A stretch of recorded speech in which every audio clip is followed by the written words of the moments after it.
সিজনের ফুলকপির সাথে ছানা দিয়ে একদম নতুন ধরনের নিরামিষ একটা পদ রান্না করলাম। এটা কিন্তু রুটি, লুচি, পরোটা কিংবা ভাতের সাথেও দারুণ জমে যাবে। নমস্কার বন্ধুরা, সাবিত্রী কিচেনে সবাইকে স্বাগত জানিয়ে আজকে কিন্তু আমি দুটো টাটকা ফুলকপি নিয়ে চলে এসেছি। সবে সবে শীতটা পড়ছে আর এই সময় বাজারে কিন্তু প্রচুর পরিমাণে ফুলকপি বা বিভিন্ন ধরনের শীতের সবজি উঠে গেছে।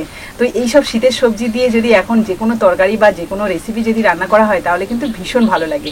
তবে আজকে আমি এই ফুলকপিটা সম্পূর্ণ নিরামিষভাবে ছানা দিয়ে বানাবো, যেটা দেখতে যেমন অপূর্ব হবে তেমনই কিন্তু খেতে দারুণ সুস্বাদু। আপনারা শুরু থেকে শেষ অবধি ভিডিওটা দেখবেন, আশা করি ভালো লাগবে।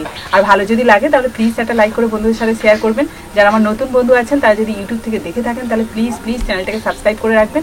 আর যারা ফেসবুক থেকে দেখছেন তারা ফেসবুক পেজটাকে ফলো করে দেবেন। তাহলে চলুন আজকে রেসিপিটা শুরু করি। ফুলকপি দুটো দুদিন আগে বাজার থেকে কিনে নিয়ে এসেছিলাম, তখন কিন্তু একদম টাটকা তাজা ছিল। তবে ফ্রিজে রেখে দেওয়াতে এই যে ডাঁটাগুলো শুকনো হয়ে গেছে, তবে ফুলকপিগুলো বেশ সুন্দর আছে। এখন শুধু ফুলকপি নয়, বাজারে কিন্তু সমস্ত সবজি একদম টাটকা তাজা। তো চলুন প্রথমে আমি এই ফুলকপিগুলো কেটে নিই। আর ফুলকপি কাটা সব থেকে সহজ, দেখুন শুধু ভেঙে নেব।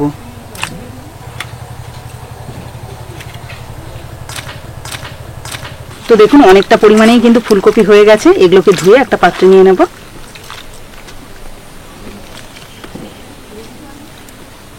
এবার এই ফুলকপিটা রান্না করার জন্য তো আমার ছানা লাগবে, আর সেই ছানাটার জন্য আমি এখানে হাফ লিটার দুধ ভালোভাবে জাল দিয়ে সেটাকে ছানা তৈরি করে নিয়েছি। এই দেখুন খুব সুন্দরভাবে কিন্তু ছানাটা হয়েছে। এবার এটাকে ছেঁকে নেব।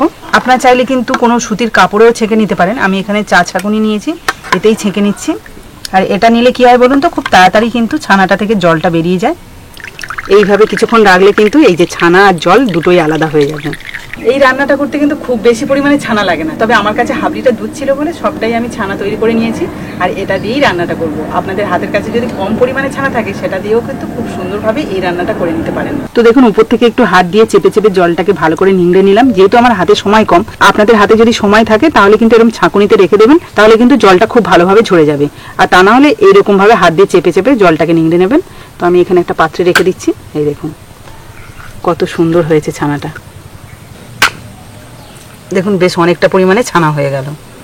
এবার এই ফুলকপিগুলোকে আমি হালকা ভাপিয়ে নেব, তাহলে কিন্তু এটা খেতে বেশি ভালো লাগবে। তার জন্য উনুন ধরিয়ে একটা কড়াই বসিয়ে দিলাম। কড়াইতে দিয়ে দিচ্ছি কিছুটা জল, অল্প একটু হলুদ গুঁড়ো আর নুন। এই দুটো দিয়ে ফুলকপিটা ভাপিয়ে নেব।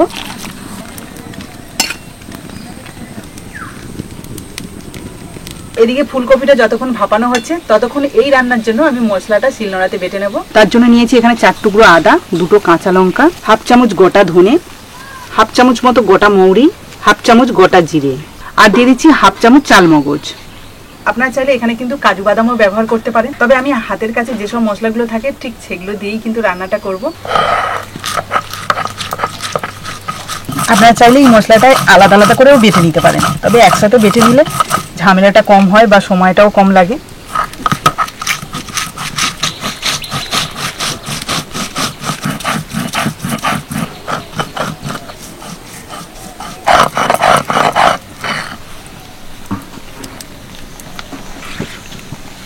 এবার একটা পাত্রে তুলে নিলাম। মশলাটাকে রেডি করতে করতে এদিকে কিন্তু ফুলকপিগুলো ভালোভাবে ভাপানো হয়ে গেছে। এবার আমি এগুলোকে জল ছাড়িয়ে একটা পাত্রে নিয়ে নেব। এবার এই ভাপিয়ে নেওয়া ফুলকপিগুলোকে হালকা ভেজে নেব। তার জন্য কড়াইয়ের মধ্যে তেল দিয়ে ভালোভাবে গরম করে নিয়েছি। এবার ফুলকপিগুলো দিয়ে দিচ্ছি।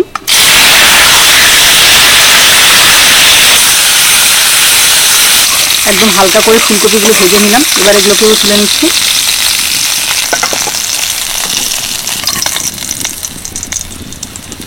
এবার আমি রান্নাটা করব, তার জন্য কড়াইতে আরেকটু সাদা তেল দিয়ে দিচ্ছি। দিয়ে দিচ্ছি অল্প একটু ঘি, একটা শুকনো লঙ্কা, সামান্য একটু হিং মানে 1 চিমটি মতো, দিয়ে দিচ্ছি হাফ চামচেরও একটু কম কালো জিরে। এবার দিয়ে দিচ্ছি টমেটো কুচি, অল্প একটু নুন দিয়ে দিচ্ছি যাতে টমেটোটা খুব তাড়াতাড়ি সিদ্ধ হয়ে যায়। টমেটো দেওয়ার পর হালকা একটু নাড়াচাড়া করে নিলাম। অনেকটাই প্রায় সিদ্ধ হয়ে এসছে। এবারে যে মশলাটা আমি বেটে রেখেছিলাম সেটা দিয়ে দিচ্ছি, তার সাথে মশলা ধোয়ার জলটাও দিচ্ছি। এর সাথে দিয়ে দিচ্ছি হাফ চামচ হলুদ গুঁড়ো, কালারের জন্য দিচ্ছি হাফ চামচ লঙ্কার গুঁড়ো মানে কাশ্মীরি লঙ্কার গুঁড়ো। এবারে মশলাটাকে খুব ভালোভাবে কষিয়ে নেব। মশলাটা প্রায় 3 মিনিট মতো কষিয়ে নিয়েছি। আর দেখুন মশলা থেকে খুব সুন্দরভাবে কিন্তু তেলটা ছেড়ে দিয়েছে। এবার যে ছানাটা আমি কাটিয়ে রেখেছিলাম সেই ছানাটার অর্ধেকটা এই মশলার মধ্যে দিয়ে দেবো। সেটা কিন্তু হাত দিয়ে এইভাবে ঝুড়ো করে এবার এটাকে আর একটু নাড়িয়ে নিচ্ছি। মশলার সাথে ভালোভাবে মেশানো হয়ে গেছে। এবার আমি ভেজে রাখা ফুলকপিগুলো দিয়ে দিচ্ছি।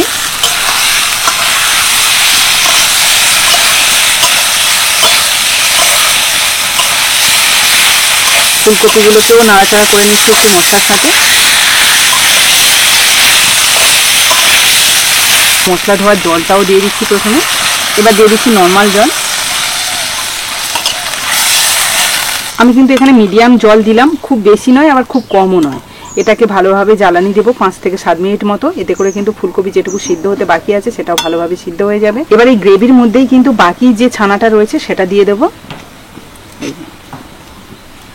এটাতে করে কিন্তু এই ছানার তরকারিটা ভীষণ ভালো লাগবে খেতে। এবার যেহেতু ছানার নিরামিষ তরকারি, তার জন্য আমি হাফ চামচ মতো চিনি দিয়ে দিচ্ছি। প্রায় 5 থেকে 7 মিনিট মতো মিডিয়াম আঁচে বসিয়ে রেখেছিলাম। এতে করে কিন্তু ফুলকপিগুলো খুব সুন্দরভাবে সিদ্ধ হয়ে গেছে আর গ্রেভিটা কিন্তু ঘনও হয়েছে। এই দেখুন সিদ্ধটা কেমন হয়েছে আপনাদের একটু দেখাই। এই দেখুন পুরো ঘেঁটে যাচ্ছে, কিন্তু গোটা গোটাই আছে। এই দেখুন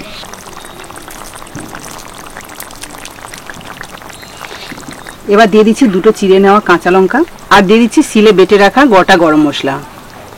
এটা দিলে কিন্তু তরকারির স্বাদটা আরও বেশি ভালো আসে। এবার দেখুন টমেটোটা সিদ্ধ হওয়ার সময় আমি একটু নুন দিয়েছিলাম বেশি করে, তার জন্য তরকারির মধ্যে আর নুন দিইনি। তবে এখন টেস্ট করে দেখলাম একটু নুনের পরিমাণটা কম আছে, তার জন্য অল্প একটু নুন ছড়িয়ে দিচ্ছি। তো একদম পারফেক্টভাবে কিন্তু রেডি হয়ে গেছে ছানা দিয়ে ফুলকপির তরকারি। এবার এটাকে একটা পাত্রে সার্ভ করে আপনাদের দেখাচ্ছি।